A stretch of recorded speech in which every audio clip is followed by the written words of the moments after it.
વિદ્યાર્થી મિત્રો, અહીંયા આપણને કહ્યું છે કે જો 2 into P of A plus P of A bar is equal to 1.7 તો પી ઓફ એ બરાબર ખાલી જગ્યા થાય.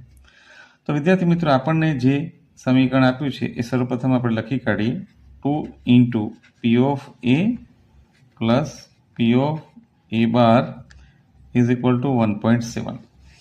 હવે વિદ્યાર્થી મિત્રો, આપણે અહીંયા પી ઓફ એ બારને સૂત્ર કરતા બનાવીશું, એટલે કે પી ઓફ એ બારની કિંમત મેળવીશું.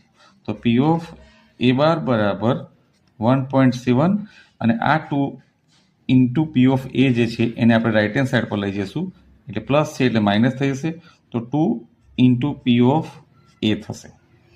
તો અહીંયા આગળ વિદ્યાર્થી મિત્રો આપણને પી ઓફ એ બારની કિંમત મળી.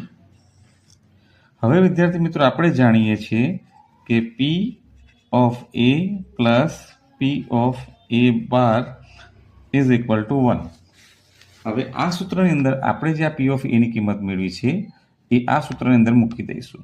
ધેરફોર આપણે લખી શકીએ કે P A plus 1.7 minus 2 into P of A બરાબર 1.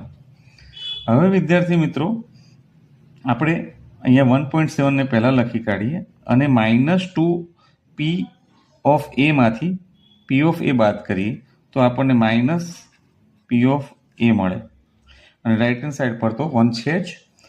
ધેરફોર હવે માઇનસ પી ઓફ એને લેફ્ટ હેન્ડ સાઈડ પર જ રવા દઈએ અને 1.7 ને રાઇટ હેન્ડ સાઈડ લઈ જઈએ તો 1 માઇનસ 1.7 થશે. હવે વિદ્યાર્થી મિત્રો, માઇનસ પી ઇન્ટુ એ બરાબર 1 માઇનસ 1.7 એનો આન્સર આવશે માઇનસ 0.7. એન્ડ ધેરફોર બંને બાજુ માઇનસ એટલે બંને બાજુ આપણે પ્લસ લઈ શકાય. ધેરફોર પી ઓફ એ બરાબર 0.7. તો પી ઓફ એ બરાબર 0.7 એ આપણો માંગેલો જવાબ છે, એટલે કે આપણો જવાબ છે 0.7.